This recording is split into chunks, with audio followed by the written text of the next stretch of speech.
കർത്താവിന് മഹത്വം. ഇന്ന് സൺഡേ.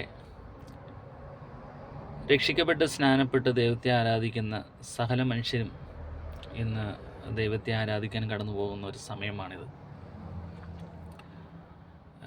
പെട്ടെന്ന് എൻ്റെ മനസ്സിലേക്ക് ഇങ്ങനെ ഒരു ചിന്ത കടന്നു വന്നു. സങ്കീർത്തനം 91 ഞാൻ എടുത്തു വച്ചിരിക്കുക. അത്യുന്നതൻ്റെ മറവിൽ വസിക്കുകയും സർവശക്തിൻ്റെ നിഴലിൻ കീഴിൽ പാർക്കുകയും ചെയ്യുന്നവൻ.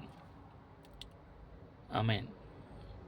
കർത്താവായ യേശുക്രിസ്തു മുഖാന്തരം സർവശക്തിൻ്റെ നിഴലിൽ പാർക്കുവാൻ അവസരം ലഭിച്ച സകല ദൈവമക്കളും ഇന്ന് സഭായോഗത്തിന് കടന്നു പോകും, പ്രാർത്ഥനയ്ക്ക് കടന്നു പോകും. എന്നിട്ട് അവൻ യഹോവയെക്കുറിച്ച് എൻ്റെ സങ്കേതവും കോട്ടയും ഞാൻ ആശ്രയിക്കുന്ന എൻ്റെ ദൈവമെന്ന് സഭാവിശ്വാസികളെല്ലാവരും ചേർന്ന് മഹത്വപ്പെടുത്തുന്ന ഒരു ദിവസമാണ് സൺഡേ. ഒരിക്കലും സർവശക്തിൻ്റെ നിഴലിൻ കീഴിൽ പാർക്കാതെ വ്യത്യസ്തമായൊരു അനുഭവത്തിലേക്ക് കടന്നു പോകുന്ന ഒരു വ്യക്തിക്ക് ഇന്ന് സഭായോഗത്തിന് കടന്നു പോകാൻ കഴിയില്ല എന്ന് മാത്രമല്ല, അഥവാ ഏതെങ്കിലും ആളുകളുടെ നിർബന്ധത്തിന് പോയാൽ തന്നെ അവർ വേണ്ടെന്ന രീതിയിൽ കർത്താവിന് വേണ്ടി മഹത്വം അർപ്പിക്കാൻ കഴിയാതെ ഒരു ചടങ്ങ് എന്ന രീതിയിൽ ആ കാര്യങ്ങൾ ചെയ്യും. എന്നാൽ കർത്താവിനെ പൂർണ്ണ ഹൃദയത്തോടെ വിശ്വസിച്ച് കർത്താവിൽ ആശ്രയിച്ച് കർത്താവിൻ്റെ നിഴലിൽ നിന്ന് മാറാതെ അതിൽ ശരണം പ്രാപിച്ചിരിക്കുന്ന ഒരു പുരുഷൻ അഭിമാനത്തോടെ വിളിച്ചു പറയും, യഹോവയെക്കുറിച്ച് അവനെൻ്റെ സങ്കേതവും കോട്ടയും ഞാൻ ആശ്രയിക്കുന്ന എൻ്റെ ദൈവമെന്ന് വിളിച്ചു പറയും. സ്തോത്രം. അപ്രകാരം ഒരു അനുഭവത്തിൽ ജീവിക്കുന്ന ഏതൊരു വ്യക്തിയെയും ദൈവം സൂക്ഷിക്കുന്ന വിധങ്ങളാണ് സങ്കീർത്തനം 91-3 മുതൽ 16 വരെയുള്ള വാക്യങ്ങൾ വായിക്കുന്നത്. ഈ ദുഷ്ടലോകത്ത് നാം ജീവിക്കുമ്പോൾ നമ്മെ തകർത്ത് കളയുവാൻ, നമ്മെ ഇല്ലാതാക്കി കളയുവാൻ, നമ്മെ നശിപ്പിച്ച് കളയുവാൻ ദുഷ്ടനായ പിശാച് പല തന്ത്രമായി ഈ വേട്ടക്കാരൻ വല വിരിക്കുന്നത് കണ്ടോ, കെണി ഒരുക്കുന്നത് അതിൽ കെണിയിൽപ്പെടുന്ന ആ പക്ഷികൾ അല്ലെങ്കിൽ ആ മൃഗങ്ങൾ അത് അറിയാതെയാണ് ഈ കെണി ഒരുക്കി വയ്ക്കുന്നത്. ഈ കെണിയിൽ ചാടിയാൽ പിന്നെ ആ വേട്ടക്കാരൻ തൻ്റെ ഇഷ്ടം എന്താണോ അത് നിവർത്തിക്കും.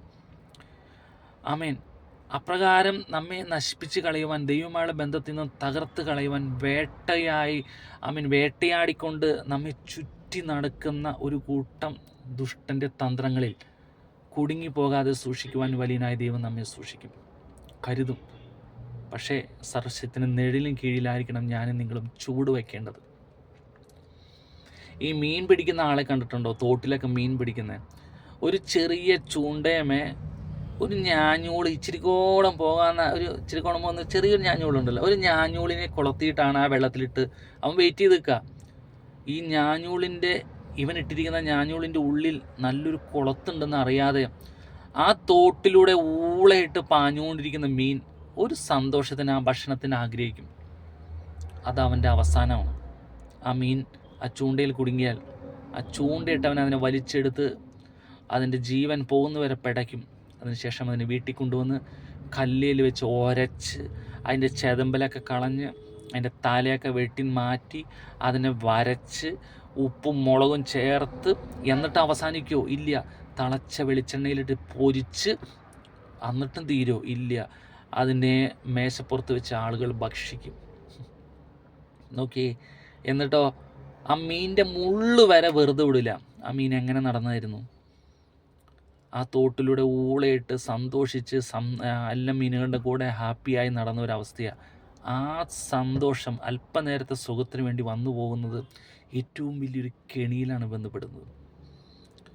പിശാച് പാപം ചെയ്യുവാൻ വേട്ടയൊരുക്കി നമ്മുടെ ഉണ്ണിൽ ഒരു ചൂണ്ടയിട്ടൊരു പാപത്തെ ചൂണ്ടിക്കാണിക്കുമ്പോൾ അത് കയറി കൊളത്തിയാലുണ്ടല്ലോ, പിന്നെ സർവശക്തിൻ്റെ നിഴലിൻ കീഴിലായിരിക്കില്ല, അത്യുന്നതിൻ്റെ മറവിലായിരിക്കില്ല പിന്നെ ഞാനും നിങ്ങളും ജീവിക്കുന്നത്.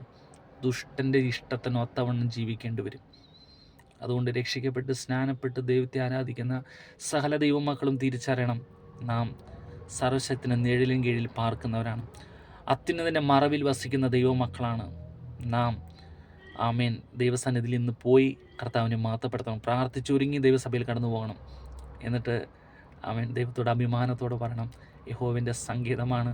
കർത്താവായ യേശു ക്രിസ്തു എൻ്റെ സങ്കേതമാണ്, എൻ്റെ കോട്ടയാണ്, ഞാൻ ആശ്രയിക്കുന്ന എൻ്റെ ദൈവമാണ്. സ്തോത്രം. ദൈവം നിങ്ങളെ അനുഗ്രഹിക്കട്ടെ. കർത്താവിൻ്റെ കൃപ എപ്പോഴും ഉണ്ടായിരിക്കട്ടെ. ആമേൻ. സ്തോത്രം.